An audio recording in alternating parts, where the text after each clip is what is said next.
Closed captioning of this program is made possible by the Fireman's Fund Foundation. I don't want to see more billions in borrowing, legal maneuvers that are questionable, and a budget that will not stand the test of time. Governor Brown reluctantly vetoes his own party's state budget proposal a day after it was approved by Democrats before the constitutional deadline. Judge Von Walker's ruling to overturn the ban on gay marriage has been upheld in the appeal filed by Proposition 8 supporters. And San Jose police officers agreed to a 10% pay cut in the face of the budget crisis to save jobs as the crime rate rises. And performer Anna Deavere Smith on her one-woman show, Let Me Down Easy, coming up next.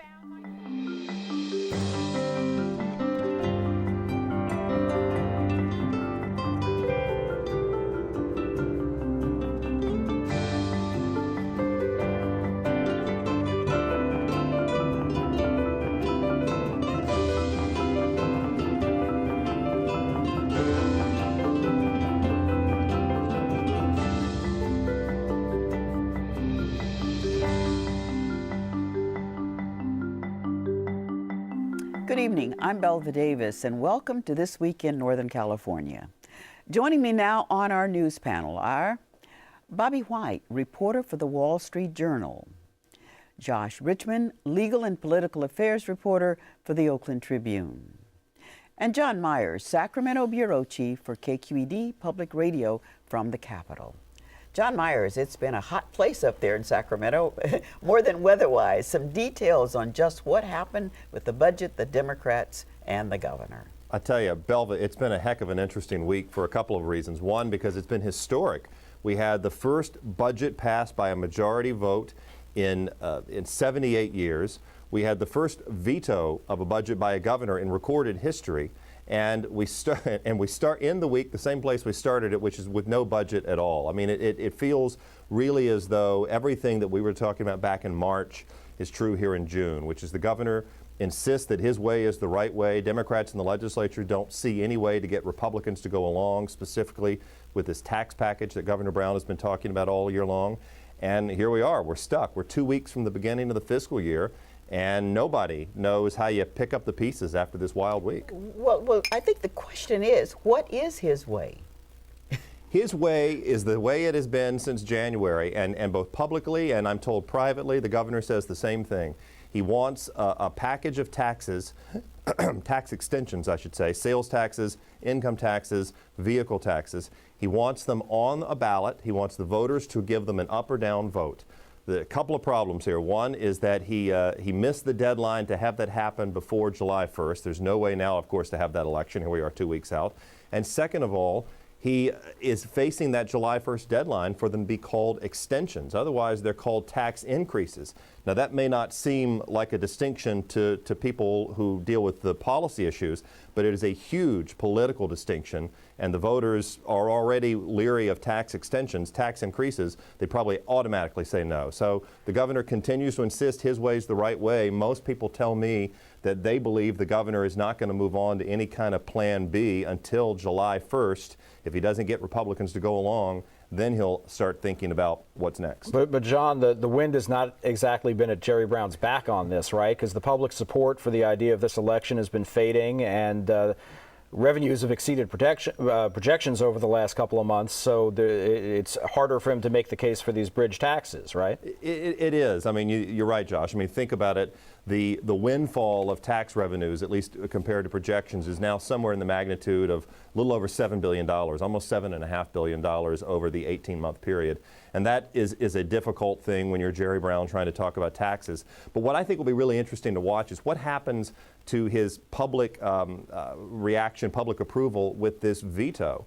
I mean, I think that there are people who believe that Brown made the right call, that the budget that the legislature passed, that the Democrats passed, was full of gimmicks. It did not solve the problem. It would have broken his campaign promise about gimmicks. And I think that Brown actually may get credit for this as standing up to the Sacramento culture, even though I would argue that the Democrats in the legislature that put this budget in place thought they were being pragmatic. They thought they were doing what they needed to do to move the ball down the field. I think, though, that the public probably is going to be on Brown's side. Is there a plan in place if these taxes don't work out? No. I mean, that is what Democrats keep insisting, and you heard them on Thursday after the governor vetoed the budget. And I should tell you, the governor gave him about 2 hours lead time notice that he was going to veto it, and I think that made some people grumpy, that they didn't even know up until those last hours that the governor wasn't with them. But you heard Democratic leaders in the legislature, the Speaker of the Assembly, John Perez, the President pro tem of the Senate, Darrell Steinberg, say the governor needs to articulate what Plan B is. If he cannot get Republicans on board with the taxes, what is he going to do? There's another $10 billion worth of deficit that has to be erased, projected deficit. What is the governor's plan if he can't get the taxes? And that's what we all want to know, and that's what we're going to watch if nothing happens by July 1st. John, can you talk about the budget that the Democrats passed? How severe would that have been in terms of cuts and who would suffer, compared to what could happen if the governor doesn't get any concessions whatsoever? What happens then? How bad will it be? Well, I think the biggest losers in that budget, if you want to look at actual cuts, were higher education, another $150 million to the UC system, another $150 million to the CSU system. Those are on top of $500 million cuts to each system before. $150 million cut to the trial courts. Those were the big losers. And then the other big loser was, frankly, K through 12 education, which was going to get a $3 billion delay in payments that they were expecting that the governor wanted to give them. So everything else was kind of was a little bit of clever accounting there. There were things where you assumed savings that you may or may not have gotten. The question is, what is the likelihood of an all-cuts budget? Democrats have told Governor Brown, decidedly told him, there are no votes in the legislature for an all-cuts budget. And so the governor is going to have to, again, make a decision. If he can't get a deal in the next 2 weeks and he gets past that deadline of those taxes, what is his option? Does he embrace some of the gimmicks and tell the public, I had no choice? Do we go without a budget and the state has no operating cash? Your guess is as good as mine. Just before we say goodbye to you, John, talk about two things. What does this do for Wall Street if there's no budget? Yeah. And will the legislators lose their salaries even though they passed a budget? That's an interesting one. Wall Street, we still don't know. Wall Street, generally, we heard from Standard & Poor's today saying they didn't think the Democratic budget was very good either. The reality is, though, we need some kind of budget for Wall Street to lend us operating cash this summer. And on the paychecks, great question. Prop 25 last year said no budget, no pay. The question is, did they meet the standard? They sent a budget to the governor. That's all Prop 25 says. The state comptroller, though, has inserted himself in this debate, interestingly enough, and says he'll be the final judge of whether it was a balanced budget. And he's a Democrat. So Democrat versus Democrat versus Democrat. Stay tuned next week. It's going to be very interesting. All right, John. Well, I can see that you won't be getting much sleep. Maybe. That is if there's anything left to talk about up there. It's every summer like that. Thanks. Yeah, thanks to John for being with us tonight. Josh Richmond, you were here covering the Prop 8 stories that stays in the courts and keeps making headlines. Yep. This week, it was a judge himself sort of on trial, Judge Vaughn Walker. Exactly. This is Judge Vaughn Walker, who last August had ruled against the Proposition 8, which was the November 2008 voter-approved ballot initiative that wrote the same-sex marriage ban into the state constitution. So sponsors of Prop 8 had challenged, after he had nullified Prop 8, challenged his standing to have issued that ruling because he himself is gay and has had a long-term relationship with his partner, and they made the argument that he was biased and should have recused himself. A lot of constitutional and judicial scholars did not think very much of this argument, and indeed one of Judge Walker's colleagues this week shot down that argument in rather spectacular fashion, actually, basically saying that a gay judge is absolutely entitled to rule in a gay rights case, even if his decision could provide him some speculative future benefit. Which hasn't even been shown here because there's been no public indication that the judge wants to marry.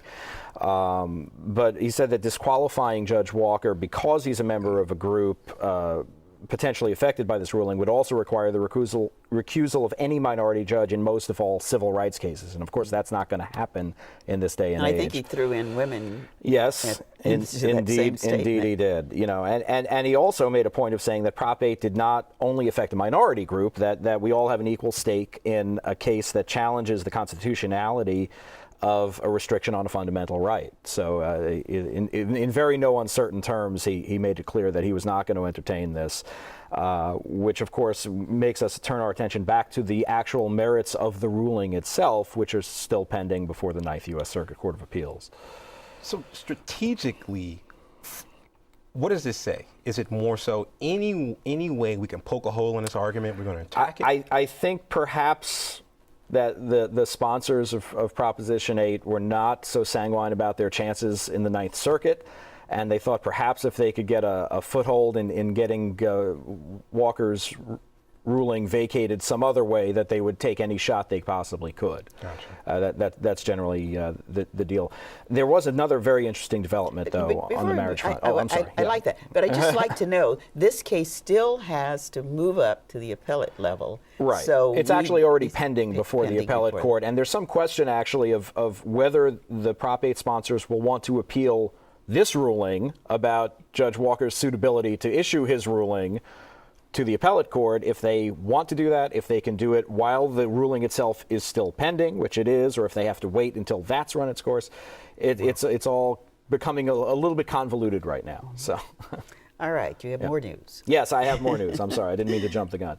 A bankruptcy court down in Los Angeles found that 1996's Federal Defense of Marriage Act, DOMA, as we usually call it, which lets only male and female couples claim federal marriage benefits and authorizes states to deny recognition of same-sex couples who were legally wed elsewhere, is unconstitutional. This was a case brought by a gay couple that wanted to file bankruptcy together. It was unusual in that most bankruptcy decisions are usually signed by one bankruptcy judge. This court wanted to make a point. 20 of the 24 judges on this bankruptcy court signed this ruling. They obviously meant it to carry some oomph, and this comes only a couple of months after President Obama directed his administration to stop defending DOMA in court. House Republicans have tried to take up the mantle of defending DOMA against the various attacks in various federal jurisdictions, but they didn't quite get it in this one, and so now they've got this to contend with on the appellate level as well.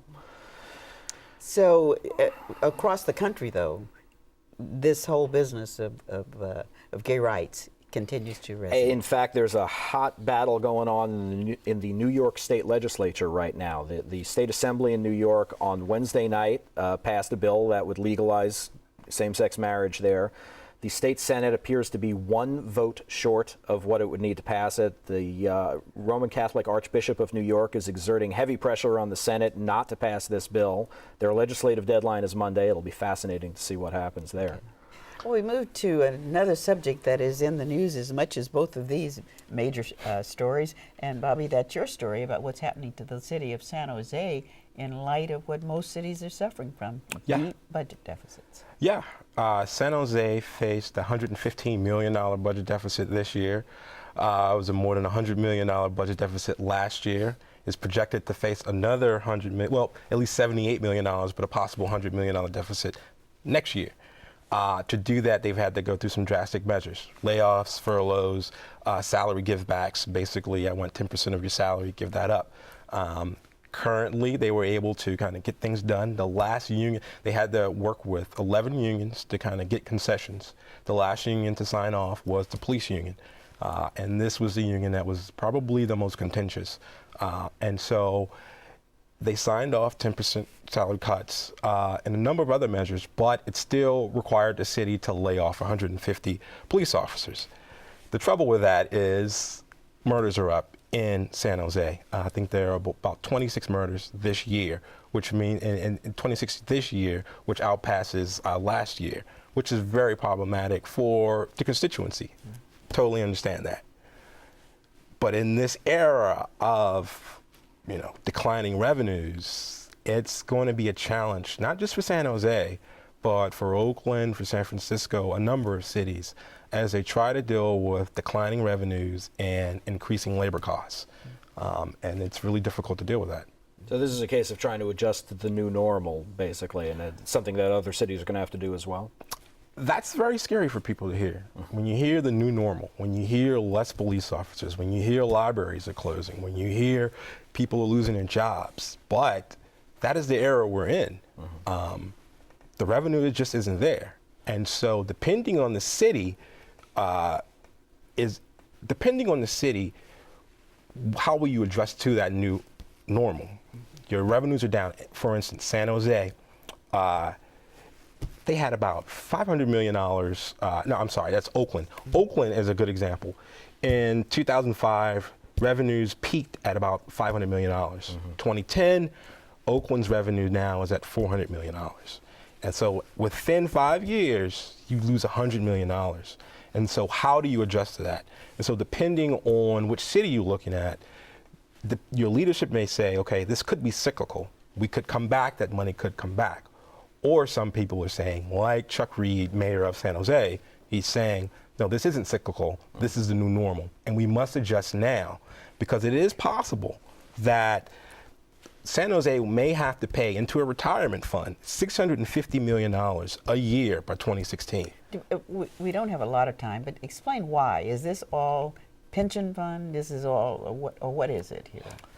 It's a combination of things. So the housing bust occurs. So cities rely on tax revenue from property taxes. They rely on, it's probably one of their top ways of making money.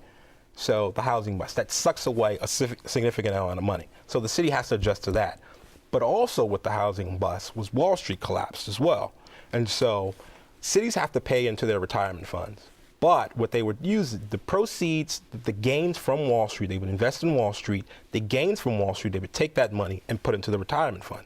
But when you have a vicious collapse, that means that no longer will your gains apply to your retirement fund. You have to take the money now out of your general fund. So that's the money that comes from sales tax, property tax, and other business fees. So now you have to pay into that retirement fund. It's generally almost impossible to pay $650 million into a retirement fund. So in summary, about how many people will lose their jobs? It's an ongoing issue. They laid off about, they reduced 800 positions last year. This year, they reduced in total about 600 positions. So depending on once they finally make budget, it could be more people laid off. Okay, so the story of the new normal, which none of the city's officials and mayors want to hear, nor do the people who work for those cities. No. Okay. Well, Anna Deavere Smith is known for her powerful one-woman shows, reenacting interviews she conducted with real people to tell their stories. Her latest production, Let Me Down Easy at Berkeley Rep, explores the experiences of more than 20 individuals confronting their physical limits, illness, and mortality, and their encounters with the healthcare system. KQED's David Iverson spoke with her earlier. Anna Deavere Smith, welcome. Thanks for having me. I'm interested first in asking you what drew you to this story. So much of your prior work, like Twilight Los Angeles, was drawn out of a particular event, an iconic event, the Rodney King riots. This isn't so event-driven. It's about something intensely personal, facing death, and also the way our system responds to that moment in time. What drew you to this sort of big, sprawling, but also very personal idea? So in the around 2000 and a little bit before, I was invited to come to the Yale School of Medicine to interview doctors and patients, and was asked to create a performance for Medical Grand Rounds, which is, as you know, a lecture series for doctors. And I was just so drawn to, first of all, how people recount stories if they had an interface with medical professionals or if they were ill. And 5 years later, I thought it would be a good subject to go to for one of my plays. And then at the time, I cast the net very wide. I did over 320 interviews, many of them in 3 African countries, some at Landstuhl and Ramstein military bases where our soldiers go to get patched back together before they come home when they've been injured.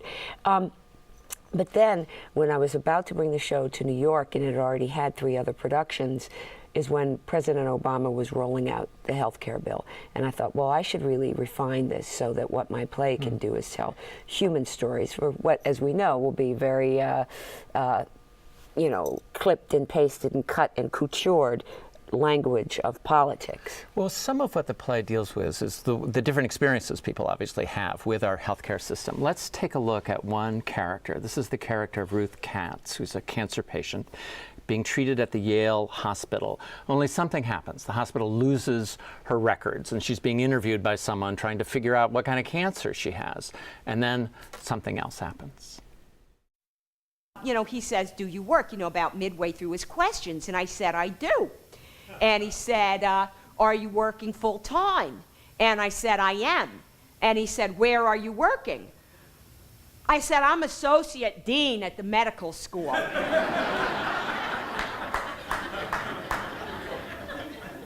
Now he looks up. At this medical school? I said, at the Yale School of Medicine. He found my files within a half an hour. And it points up, of course, pretty dramatically the different ways that people are treated within our system of healthcare, juxtaposed later with one of the most powerful characters in the play, which is the doctor in New Orleans at Charity Hospital at the time of the hurricane. Well, certainly a part of the crisis is that we all aren't, unless you have a lot of money, you're not going to be able to get everything, right, anyway. So let's have that as an overview, and certainly people who are vulnerable are really going to be left out. And, you know, we don't seem to be concerned enough about that. I mean, it's not just their records that are lost, they're lost. They're lost. In this case of, yes, I went down to New Orleans after Katrina, and this is a hospital for poor people, Charity Hospital, one of the oldest hospitals for poor people in America. It's now no longer in existence. But they were stuck there for 6 days. Nobody came to get them. And part of what we learn in that particular story is the grace and the courage which with that doctor treats those people. And that also seems so central to this play that you've brought to us. That is how, even though it's about the system of healthcare, it's really also about us and about the way we respond to those intense moments. And in fact, you've just made the argument for why works of art can be so useful at this moment as we think about healthcare, and we also think about other kinds of care, or just the disparity between rich and poor and who's going to get left out in this country, is that, you know, politicians and legislators do a lot to try to change the conditions that we live in, but artists can really come forward and get to that human part, that personal part. And also, and when we get to that, to suggest that we as individuals can make a difference. Let's look at one other character. This is the character of the Reverend Peter Gomes, late Peter Gomes, who was the chaplain at Harvard for many years. And it's what he says at the gravesite about bringing people back to that moment and remembering what happened there. And then my job is to try to urge them to come back. I say, I don't want you to leave here today full of terror and sadness and sorrow. I want you to know that this is the place that you can come to recall to life, in whatever fashion you have, the person we sent off today. I say, come here again. Bring flowers. Remember your loved one. So much of this play also seems to be about that quality of memory and of keeping people's lives inside our hearts. Yeah, that's where we can all live on and on and on, is inside of the heart of someone else. And yeah. And you ask often within the play, sort of, what is it that sustains people in these moments when they're facing death in this unfair and sometimes inequitable system? In the end, what did you find that does sustain people? I think grace and kindness. You know, you talk about Peter Gomes. I went to talk to him, the late Peter Gomes, specifically to learn about grace, which it turns out is mostly a Christian idea when we think about that song, Amazing Grace, and Jewish people have mercy. I also talked to a Buddhist monk who I portray in the play, and an imam. But this idea that actually grace is not like, it's not like good luck. It's that we all have a possibility for transformation inside, but it assumes that there is inside of us an instinctive draw to that which is good. One last quick thought. I was struck in the program, it describes one of the characters, Joel Siegel, the movie critic, and it says in the program, in the theater program, that he lost his battle to cancer. Phrase you often see in obituaries. But it occurs to me that you don't really lose, do you? If you do face those moments, if they are held deep in your heart and remembered in the heart of others, you don't lose. Or I suppose what we wish for is that those very moments of loss, any kind of loss, are the moment when we can find meaning. And I suppose that's part of our human predicament, is to find meaning. It's even in loss that we can find that something else, meaning. Anna Deavere Smith, thanks for being with us. Thank you for your work. Thank you. Thank you for this work. Let Me Down Easy runs through July 10th at Berkeley Rep. Well, my thanks to you for joining us here tonight for this discussions. And we invite you to visit us at kqed.org/thisweek for past episodes, to subscribe to our newsletter and podcast, and to share your thoughts about the program. I'm Belva Davis. Good night.